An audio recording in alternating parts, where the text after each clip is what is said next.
the Auburn Blitz Podcast, your direct source for all Auburn all the time with Brett Pritchard, Faith Richardson, and Randy Lee.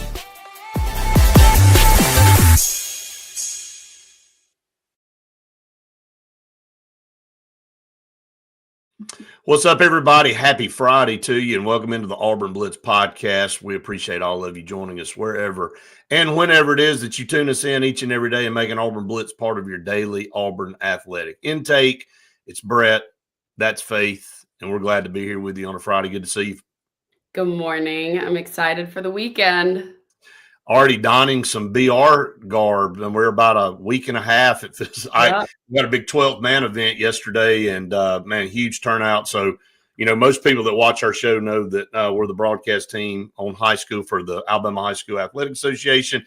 On Fridays, we also do Benjamin Russell football, and then on Saturdays, we're full bore Auburn, and then of course throughout the week we're full bore Auburn. We're at practice, we're whatever they'll allow us to be at, and so a lot of fun there. I'm going to switch some things up today. We're going to talk about our partners, but we're going to move them on into the program a little bit because we're going to dive right in to and we're a little bit behind this morning. I had a little business meeting we had to tend to this morning. That just happens, but we appreciate all of you out there hanging with us and tuning in whenever it is that you can. Subscribe to our channel if you haven't done that. It's a little quick note that we want to throw out there. We don't normally say it at the beginning of the show. We normally say it at the end. Subscribe to our YouTube channel. We appreciate it. Hit the like button. It really helps us so much. And so many of you out there have already done that and helped us out and spread the word. And we appreciate all the kind comments. I know, Faith, you echo the same sentiments, don't you? Yes, absolutely. So yesterday practice, we did a little snippet.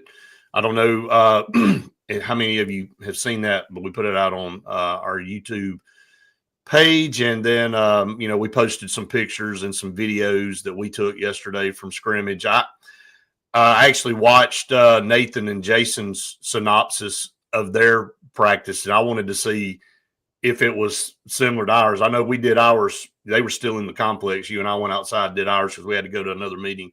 And so watch theirs when they put it out is very similar to what we said. I mean, I think you had to be blind not to see the same things, all of us out there. And I was very impressed. I think it was a great practice, probably the best practice of the fall. Coming back off of what Coach Freeze said the couple of days prior, not having a real good effort and not being very, very happy with the intensity of practice. And I even said something to you about that walking up to the complex. Like, you know, I'm not sure about the intensity level to this point. They squashed all that yesterday. I mean, from start to finish, even in individual drills, man, it was 110%. I think it definitely had a lot to do with the weather. It was a pretty overcast day yesterday. Finally, not a million degrees outside, but there was no question about how the intensity level was so much higher. Everybody seemed really fired up, ready to be there and work hard. And it was overall a great practice. It was a great practice. A lot of things that we want to talk about. You got to start with our cornerbacks and our safeties. And I'll tell you, this is the best collective group I think I've seen at Auburn maybe ever. And I know that sounds like a stretch, but, you know, when you look at Jay Crawford and what he's done, I don't know that, and I think Nathan said it with Jason, I don't know that he's allowed a pass completion on his side of the field in fall camp. I just, you know, when I know yesterday there was and it was in the non-video part of the practice, there was a play in the corner of the end zone where I don't know that you can cover a guy any better than Jay Crawford covered Cam Coleman, and Cam Coleman somehow caught the ball. And they both went down to the ground, and it was a big – I mean, they were scrumming, and like coaches came over there, players come over there, and they were looking, and neither one of them would give up control. And I think literally was a 50-50 thing, but I do think Cam caught the ball and went to the ground with it. And I think Jay was trying to wrestle it away from him. But, I mean, I don't think you could have covered – I think it went through him. I thought the ball went like kind of morphed and went through his body to Cam Coleman because it didn't look like there was any way he could catch that ball the way Jay had him defended. And, I mean, you and I said this yesterday. I mean, when you go against the top on both sides, when you got elite receivers, elite corners, man, you're just sharpening that iron, like Coach Free said, and you're just getting better and better on both sides. There's no question about it. Jay Crawford, and I said after practice yesterday, Kane Lee, same with him. The improvement from him last year to this year is significant, and he's really hyped up. It feels all the time. And he went down with Cam also wrestling, and again, it looked like Cam might have had it, but Kane was able to actually stop a lot of completions just from the way that he was actually there. He was not a few steps behind. We saw that in a few of the seconds. But he was always right on top. I think, you look at those corners, you got 2 elite corners, and then you got the story is not the starters, Faith. The story is the guys behind them. Rayon Strader, Blake Woodby. I keep going down the list of, top-notch guys that we've got. But, you heard Coach Free say we're probably, 3 to 4 deep on both sides. And then you add in these – and I know everybody is shocked, but New Boy Fagans with another interception yesterday. And everybody – and, things come out and people go, well, who's throwing all these picks and stuff? Like, no, this guy is not – it's not like it was a bad throw. This guy's making plays, and he's jumping routes, and he's seeing things that most people at his age aren't seeing. And we've said that continuously since spring practice. But I don't know that from a physicality standpoint, Jason and I were standing off to the side. You were with Davis and Rosie at practice yesterday, and Jason and I were talking about this. He said when it's almost impossible in a red zone situation when you know that they're not going to run the football, that you can complete a pass down here on this group. He said, now when you add the run in and they've got to honor that, and they got to watch something else, then okay, it can change some things. But like when they were running those red zone only drills where there was no running, it was obviously just quarterback throwing to receiver, man coverage on the corners, like safeties in the middle of the field. That end zone is teeny, and there's not many windows to fit a ball in. And so I don't see when there were some completions, I think Eric Singleton got the quickest feet I may have ever seen in person. I don't know how you can move your feet like that and your brain, relay into your feet that fast. But he can get loose of people that most everybody else can't get loose from. So he's kind of an outlier. But outside of that, elite receivers having a hard time getting separation from this group of cornerbacks, and then these safeties and what they're doing back there. I know you talked about the nickelback and Sylvester Smith yesterday while we were standing there. You were like, guy's impressive, and then you got Champ Anthony, who is right behind him, who we saw him go out and kind of mix in with the ones and the twos a little bit. It's just a wealth of players back there for this DJ Durkin defense. It really is. Why don't we talk about the defensive line that we were? Great segue. They were doing a lot of drills right in front before they were doing a little of 11 on 11. I posted the sled video for people, and it's already catching a lot of. Just look, people. I know it's college and it's sled, but the way they manhandled that sled. I've been around sled drills my whole life, and guys strong, pick it up, drive it. These guys are violent. They're like pissed off, like trying to destroy the thing. You go watch for yourself. Go to our Instagram page and watch that video. And it's not just 2 or 3, Faith, like you're saying. Everybody, it was like, well, he got up there and did that. Well, I'm about to do it. And they took that sled all the way across the field, took it back down, slung it around, all different directions. The strength and the athleticism of those big guys, and I think Jason and Nathan talked about it too. It was a position coming out of spring. You and I were like, well, we're worried about depth there. I'm not worried about depth on the defensive line anymore. I'm just not.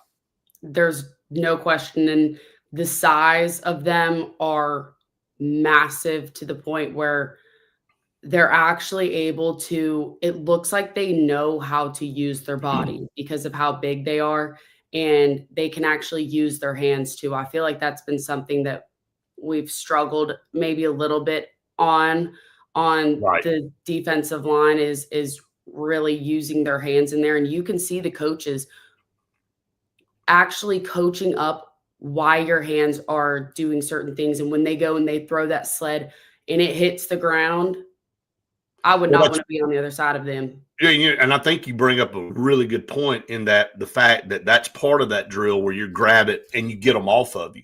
You're trying to get defensive linemen attack, don't give a lot of space. I remember watching them coach and saying, why do you want to sit back?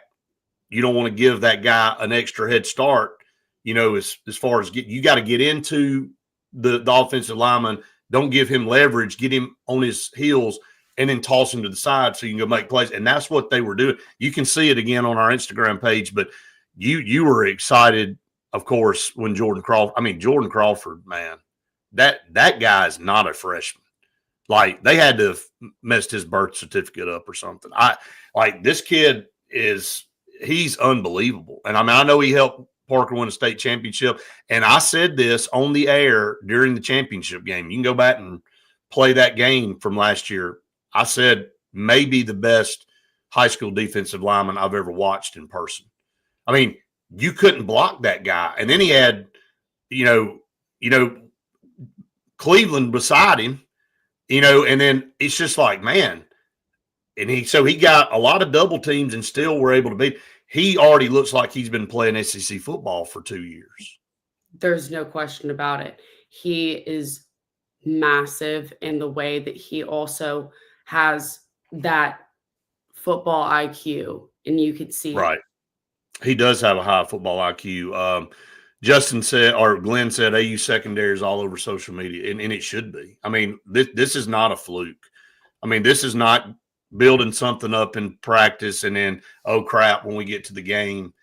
I truly believe when we are at Baylor here in a few weeks, Faith, that when Sawyer Robertson's going to have a very difficult time completing. If we can get pass rush, I think with this group, and that's why they're working so hard to not allow some of these guys that they're going to have to face during the season to just sit back there and pick them apart.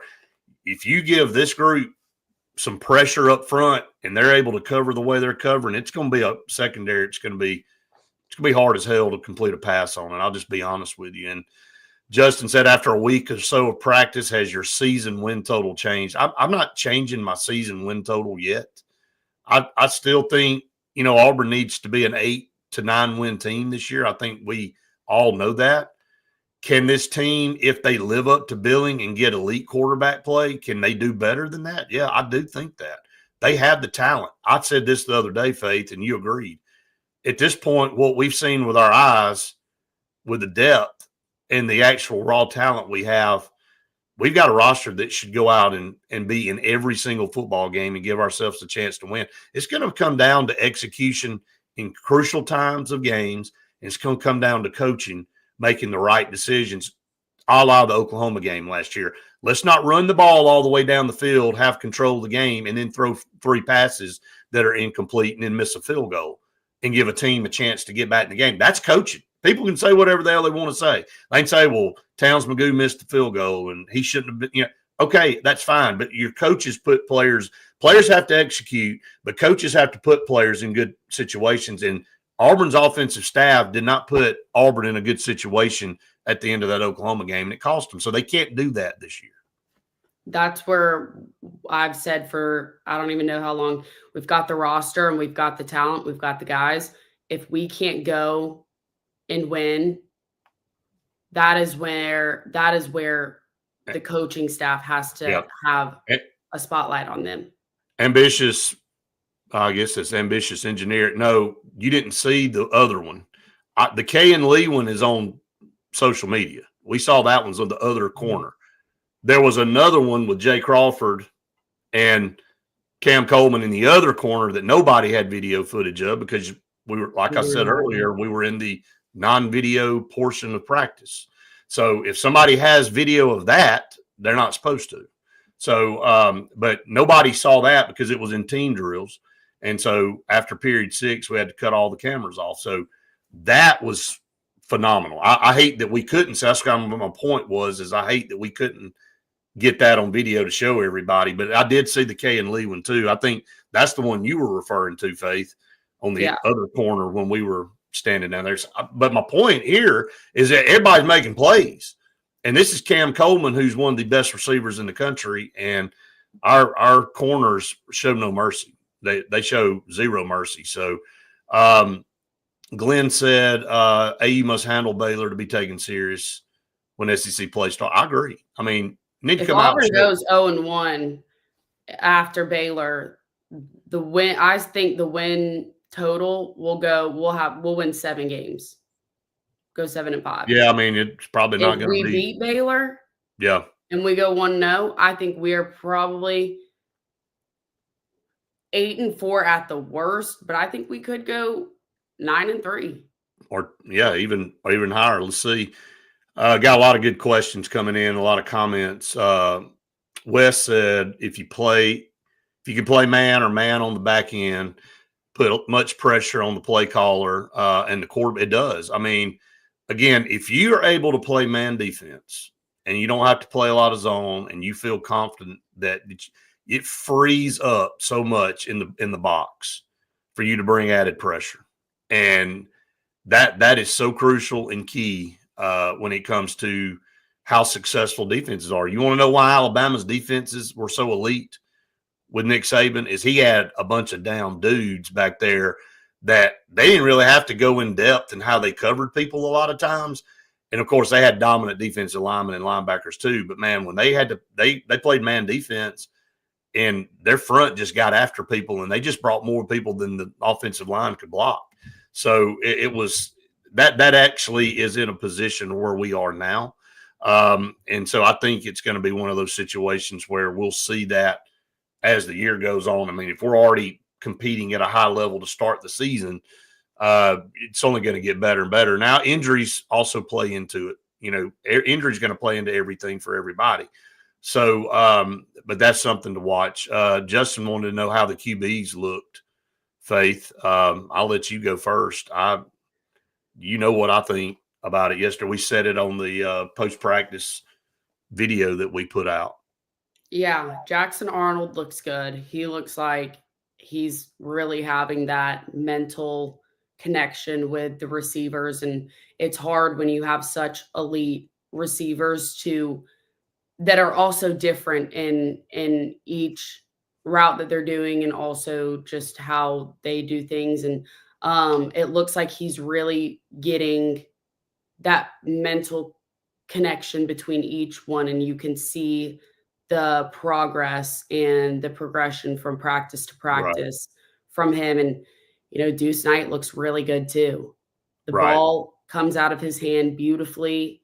Doesn't overthrow it, doesn't underthrow it. And for a freshman, incredible. And on the DBs that Auburn has, incredible. Yeah, I mean, as far as, you know, again, kind of back up what you said, and I saw what Jason and Nathan said in theirs too.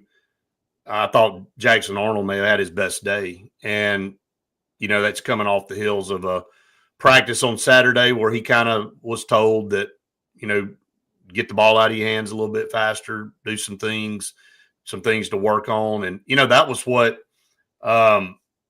Jordan Rogers talked about in his analysis of Jackson Arnold back in media days. He said he saw a guy on film that was unsure of himself.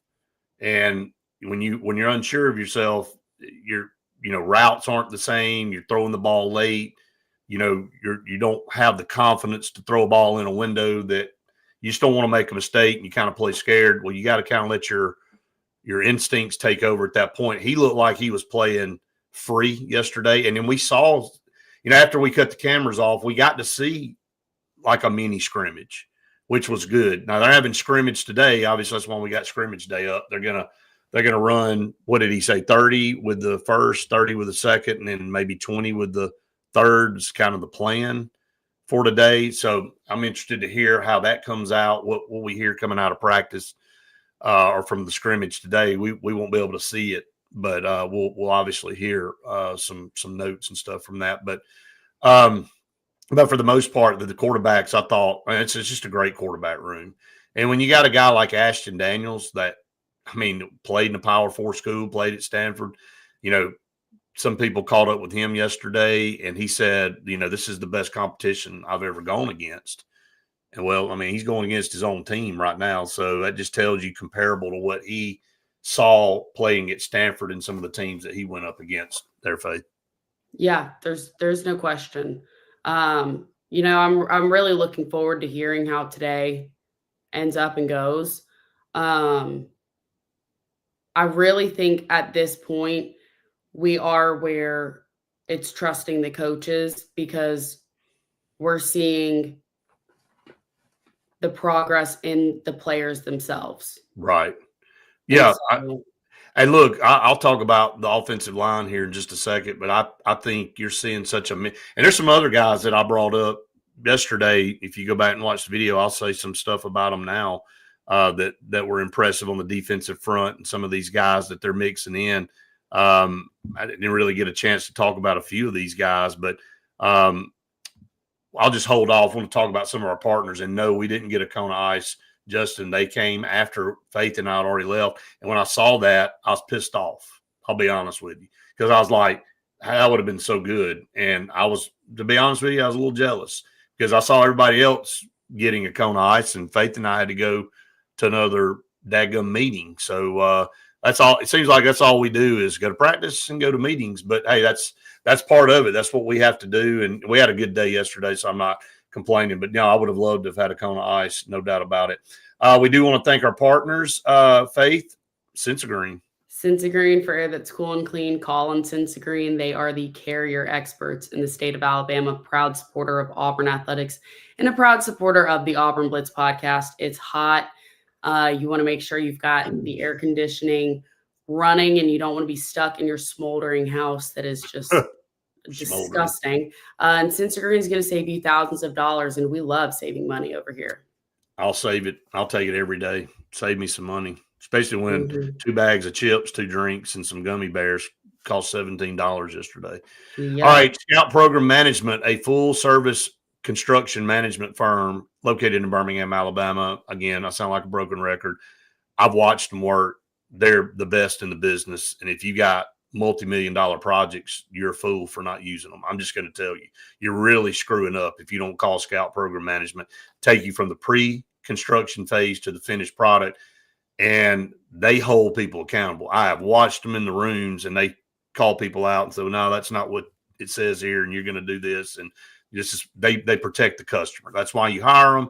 Call on Scout Program Management. They do a phenomenal job. Bunkers in downtown Auburn. They've got their summer deals for just a little bit longer. And you can go over there and use the golf simulator bays for $20 until 4 p.m. on most days. And then after that, it's only $40. Some days it's $20 all day. If you get a group of 6 of y'all to go over there, that's nothing. They also have meal deals, drink deals, happy hour specials all the time. And so you want to go over to Bunkers, 50 parking spaces downtown. Absolutely. Love that place. Everybody knows that already. So go check them out. I noticed Chris Murray, the transfer. From that buck position, there were a couple of times, Faith, in red zone drills. He had already ran behind the quarterback before. Right when he got the ball. I'm like, was the guy off sides? Is that how fast? I'm impressed. And I had to look down my roster a couple of times, and I looked at you and I said, there's 3 again, and it's Chris Murray, and it was just one play after another. And, so I thought those guys, of course, Kieran Crawford is Kieran Crawford. Everybody knows what kind of player he is. But Chris Murray, Jay Hardy's another guy that you and I saw make some plays. And then we were also excited to see Dallas Walker make some plays yesterday, and Zycavius Walker make some plays. He did. There was one really good play in the backfield on a running play that he beat his man and got back there and made a play in the backfield. So, hey, look, I'm glad we're calling all these different guys' names and not just saying, well, Keldrick Faulk made another play, and oh, by the way, Keldrick Faulk made this, and we're not even hardly talking about Keldrick because we know what Keldrick can do, and he made some plays too. But I'm glad we're calling out, all of these guys, Malik Blockton, Dallas Walker, because you're going to need depth. That's like Coach Free said, you're going to need guys to come in. A defensive tackle can't play 60, 70 snaps in a game.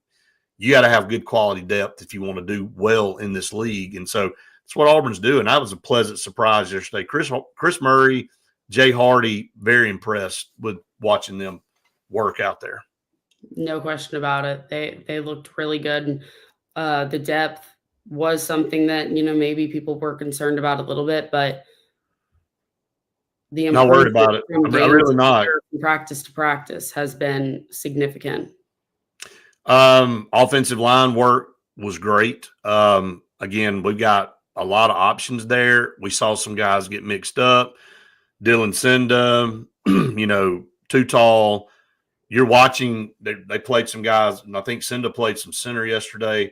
They're doing that to see if you were to get an injury, what are you going? Who are you going to put where, and what's a good combination?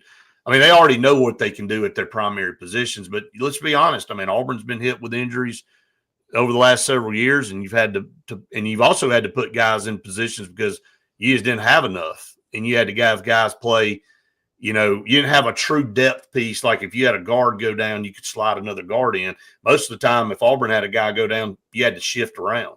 You had to move a center to guard and a guy over to center and all this kind of junk. And so now they're trying to build that depth. If let's just say a Dylan Wade goes down, do they feel confident to put DeAndre Carter in there? Or do they need to move Xavion Miller from tackle into that guard position? That's what they're trying to figure out. So this is when you do all that.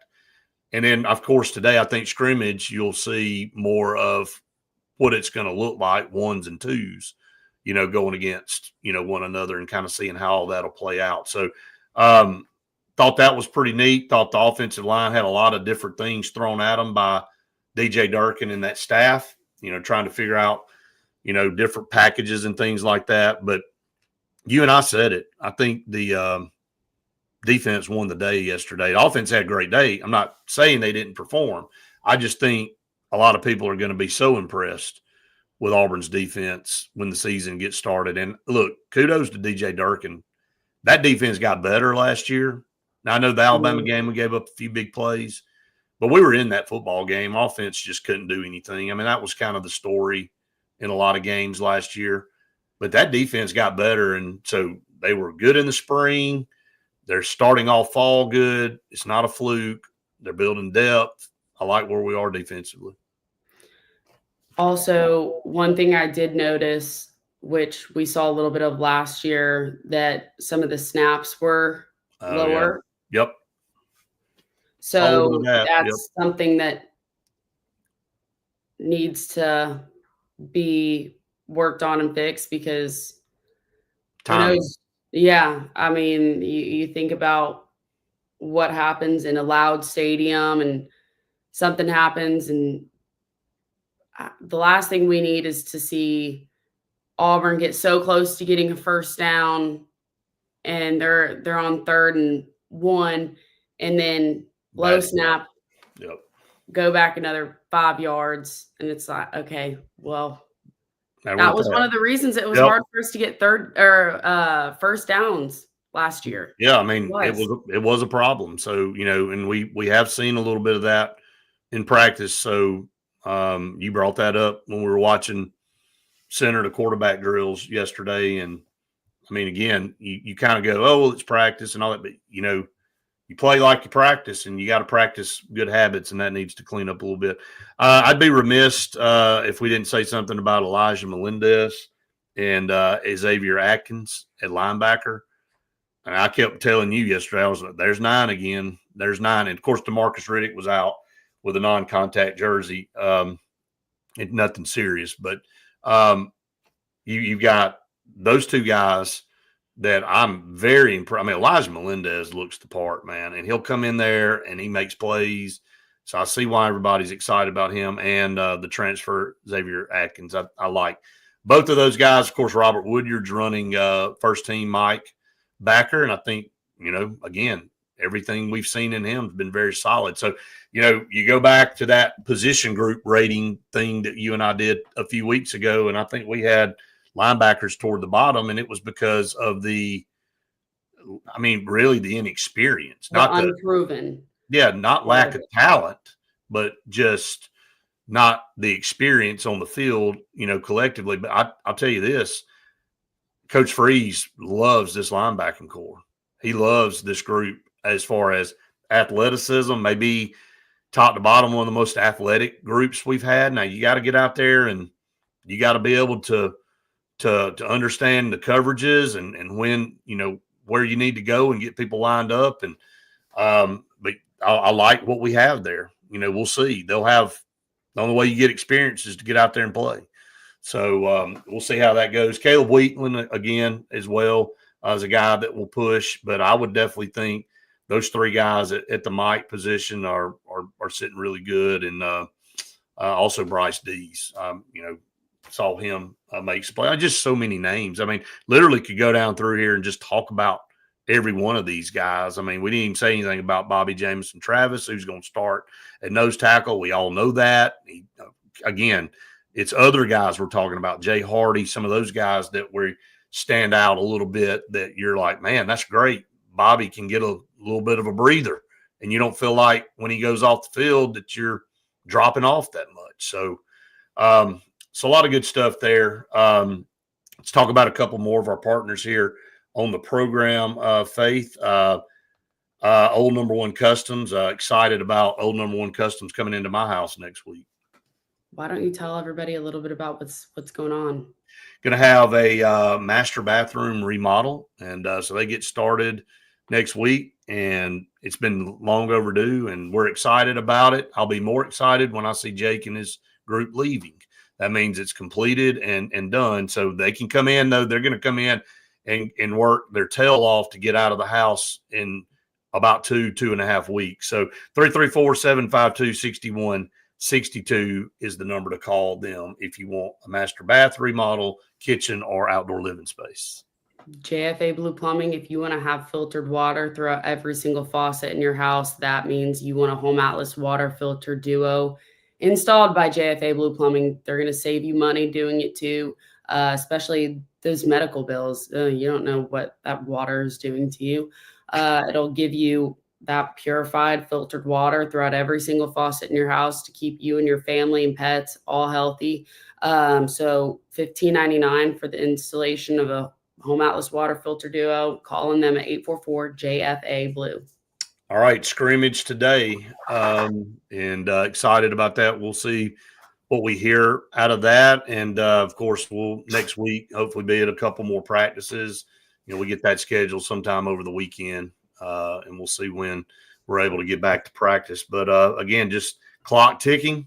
We're sitting here 1 week closer to the start of college and high school football. So a lot of excitement around these parts. I know for everybody, can't get here fast enough. And, Justin talked me into it. I may have to go find a Kona Ice place now on the way to Auburn, Faith, to make up for yesterday. I was kind of mad when I saw that. But, you're gonna come to our on location at Baumhower's at 12 for the noon show. You're gonna come there with what? A red ring around your mouth? Probably blue raspberry.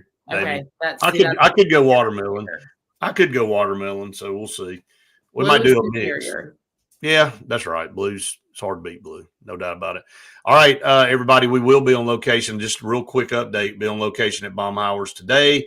Be on location at Late Mark Pizza on Monday at the Dayville location, so on Highway 49. So come see us at both places. Had somebody say last night, a couple of people last night say, hey, I think I'm coming out and grab some pizza with y'all on Monday. And so I said, yeah, come on, man. We'd love to see you. And tell everybody, tell Brett and Stacy that you're there because of Auburn Blitz. It helps us out a lot. Yes. And we'll keep doing that throughout football season and enjoying our time on all our locations. But yeah, come out and see us at Baumhower's today. We'll be there. I have our buddy Travis Wisdom on with us, attorney, whose office is literally 3 down from Baumhower's.